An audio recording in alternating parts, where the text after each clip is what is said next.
here's what's exciting. Right now, you are in the process of producing a movie or a TV show. What is that you're doing? It's a documentary, to be used the correct term. The working title is Leave No Warrior Behind, the untold story of HC-7.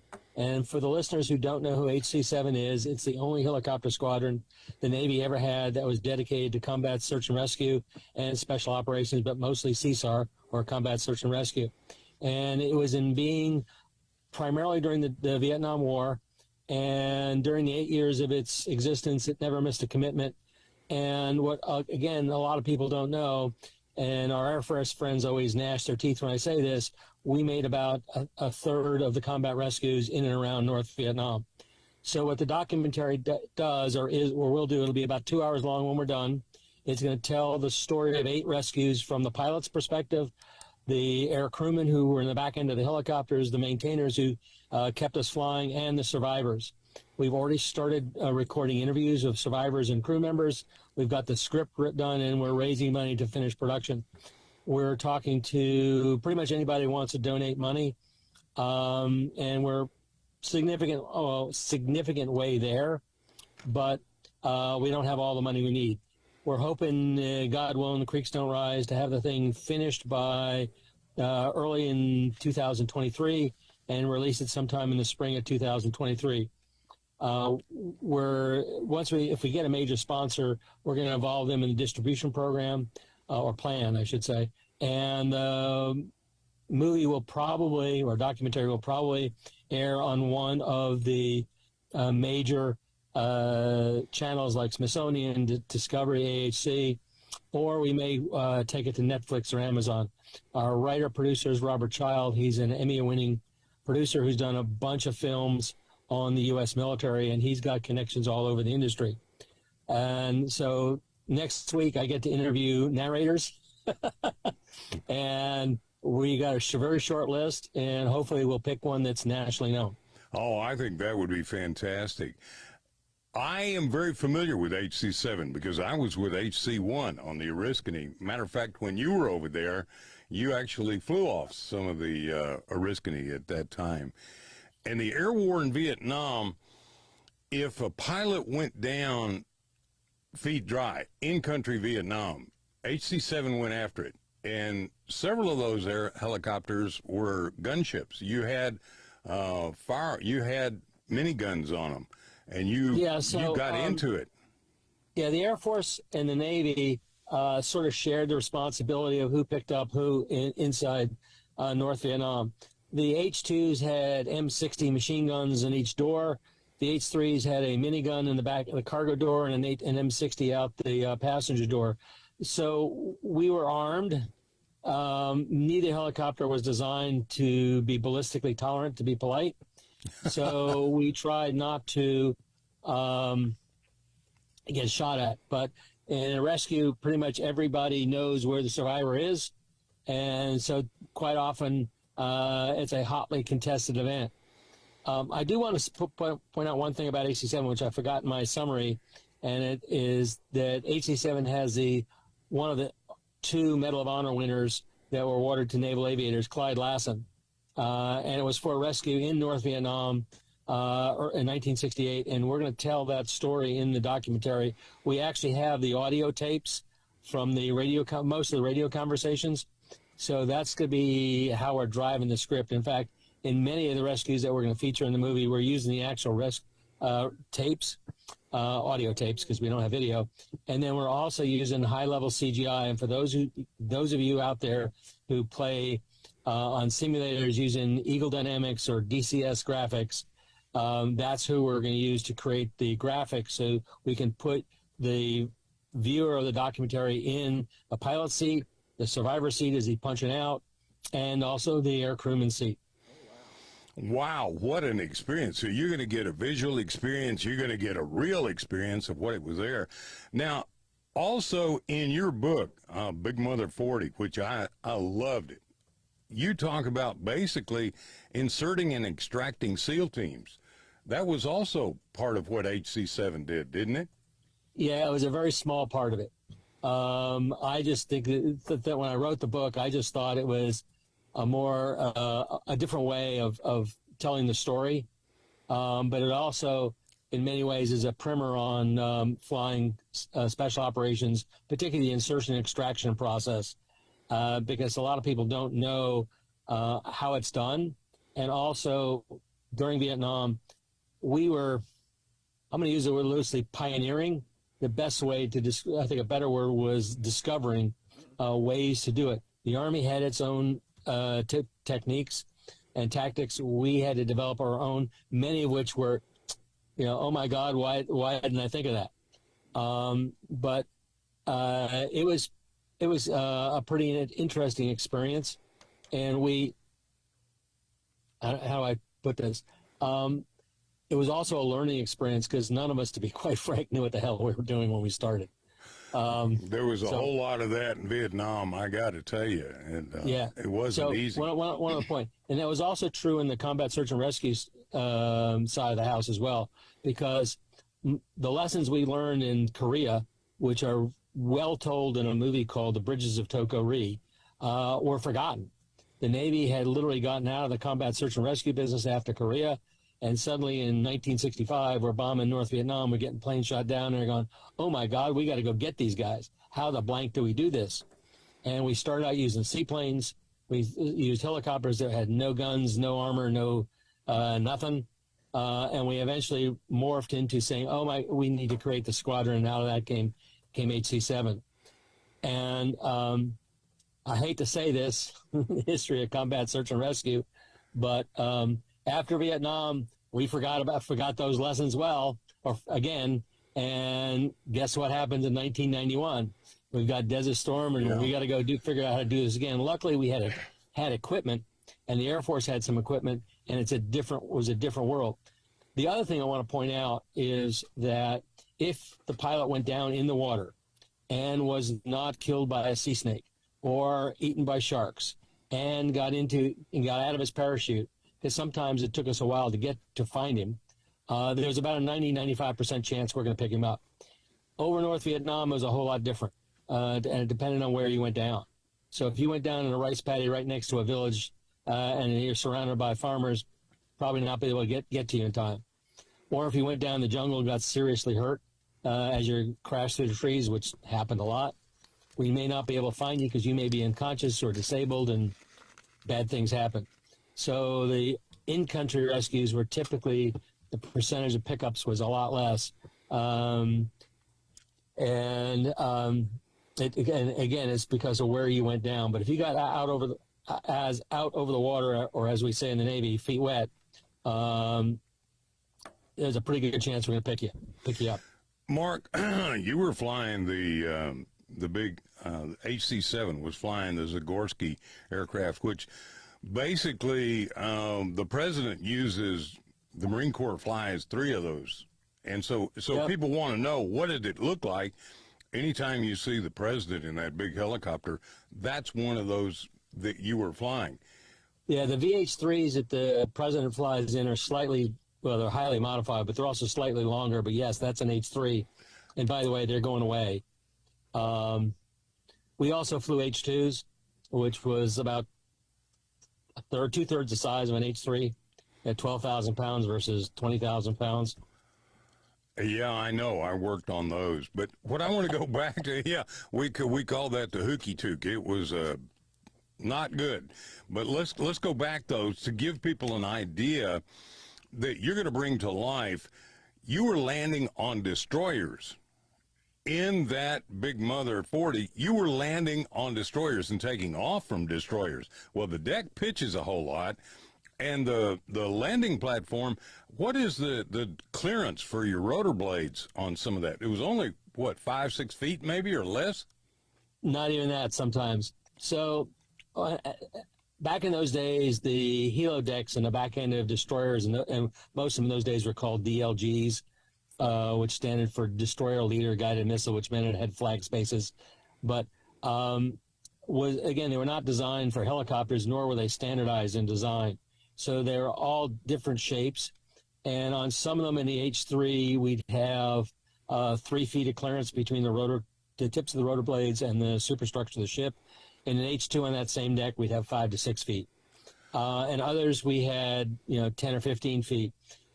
But the exciting part about this was that the ships would go into Subic Bay or even in San Diego, and somebody had decided back in D.C. to alter the ship and put what they call bits or bollards on them. And invariably, they'd look for an empty space, and guess what? That was the helideck. And literally, we would come out, the ship would come out of the yards, and we'd fly over and look at it and go, oh, my God, there's bollards along the side of the helideck that we're now going to have to clear. And none of the markings were standardized. When I say standardized, they didn't all look the same. And the documents we were given that says, okay, you're going to fly out to USS Boat. Here's what the helideck looks like. And you get there and you look at what you're given, and you look at the helideck, and they're not the same. So we did this day and night. In the Gulf of Tonkin, except when there was a storm, it was relatively calm. But because the ship's going through the water to put the wind 30 degrees to port or starboard, it's actually going through the waves, if there are any, and it's pitching and rolling. Typically, 5 feet up and down was not uncommon, and 2 or 3 degrees was not uncommon. Fast forward, later in my career, I'm in the Atlantic or the Barents Sea, and I've actually landed on destroyers where the deck is going up 10 or 15 feet and rolling 10 to 12 degrees. That's a whole nother game. That's why I've got gray hair. Oh, really? One of the things, Mark, though, about this documentary that comes to mind, you were talking about basically search and rescue, what happens when.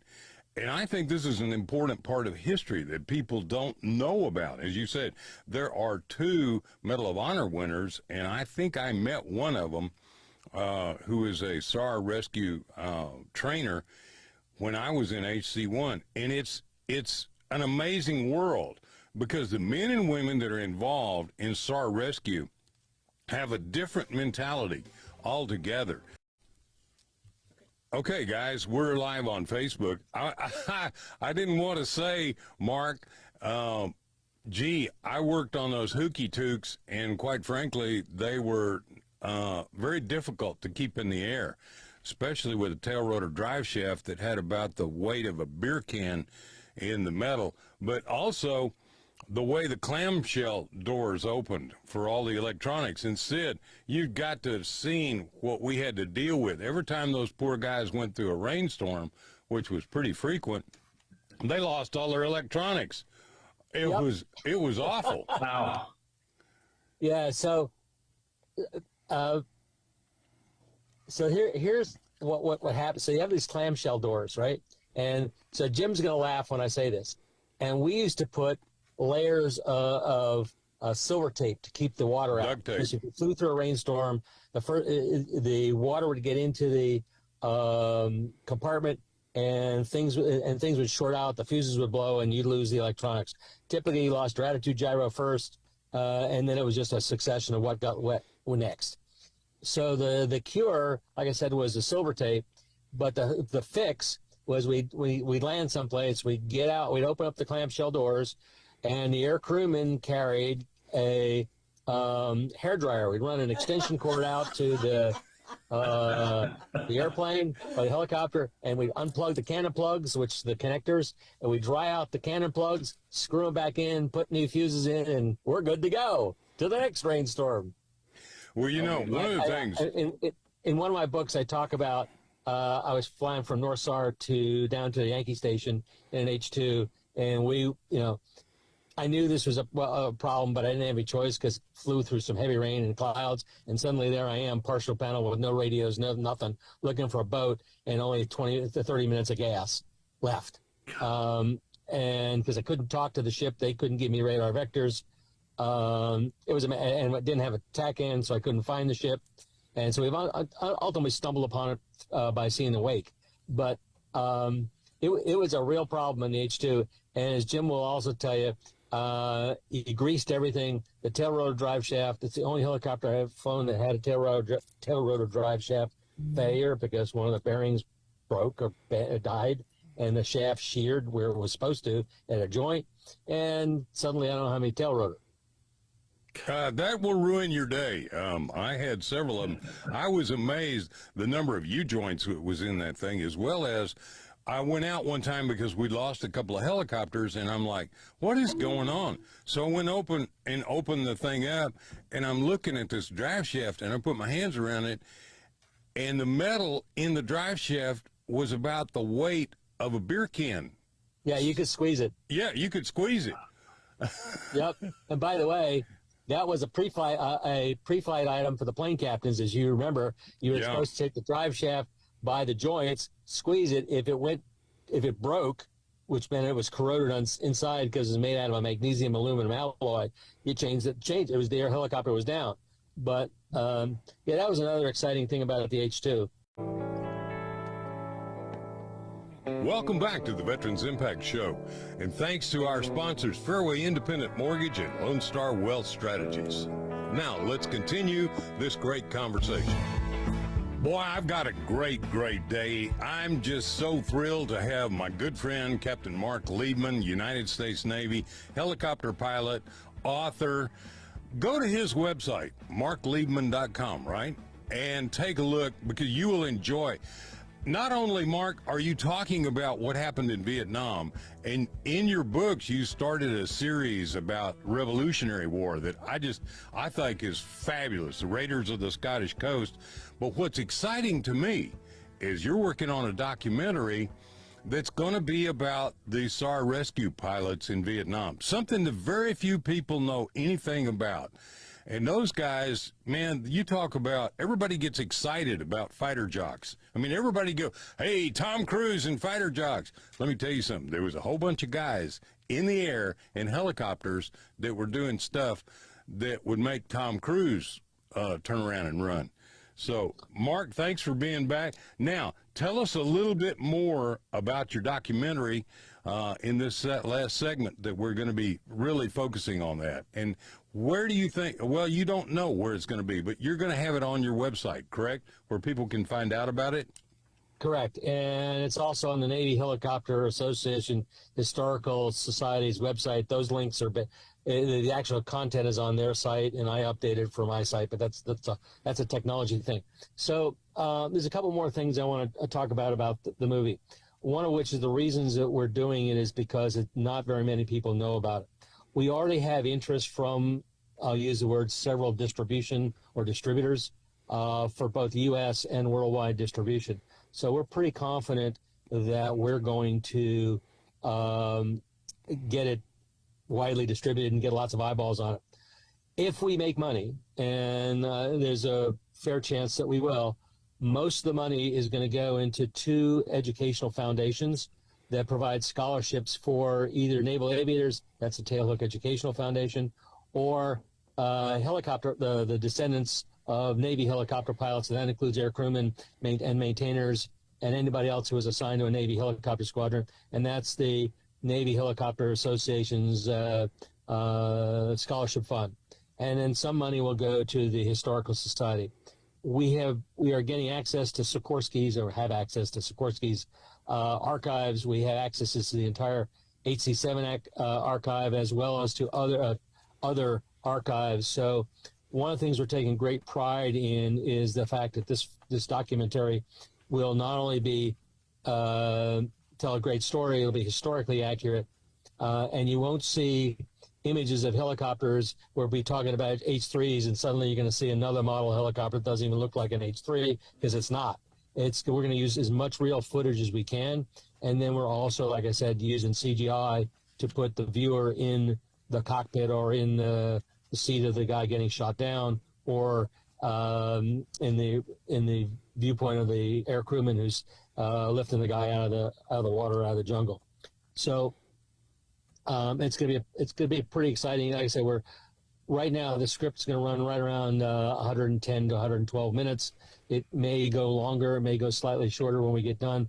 We're thinking it's gonna be 2 hours, and the marketing plan that's coming together. And again, I don't want to say things that I'm not sure will happen, but where if you're near an aviation museum that's got an H-3 or an H-2 in it, you're going to get a phone call from me. and we're going to offer that to museums as well to help them generate funds. So come see the movie, pay some money. There's going to be a fee for the movie, which obviously gets distributed to some of the other to the charities that I described earlier, and then the museum makes the bulk of the money. Because aviation museums, if you don't know it, since COVID, are struggling. Well, one of the aviation museums, and I believe it's got a Zagorski, is the Fort Worth Aviation Museum. Sid, are you familiar with that one? Yes, sir. Out at Meacham Field, I believe. Yeah, and they've got an SH-3, I believe. And we were out there with the Sea Cadets last weekend, which was fantastic. And you're right. Everybody needs to go out, but mostly, in my opinion, we need to be reinforcing the history of what we've been through, the good history and the bad history, the mistakes as well as the accomplishments we had. Just so you know, we've raised about a third of what we need. So, and every day, donations dribble in, and we're going to give every one of those people, part of the credits. But if we get a major sponsor, then that company is going to get to participate in the distribution planning, and they're going to get to be able to put some infomercials in the documentary. We've got spots for 3. We're planning 3 of them, maybe 4, but right now 3, beginning, middle, and end. Sid, Yes, sir. Maybe next year for 2023, the 21st anniversary of Skyball, we could have an SH-3 come in and be parked there so people can see it, because that'd be a great thing. That's a great static display and promotion for your film. Absolutely. Pardon my ignorance, but who manufactured that helicopter? Zagorski. Sikorsky. Okay. Have they stepped up? Made the H-2. Sikorsky made the H-3. GE made the engines for both.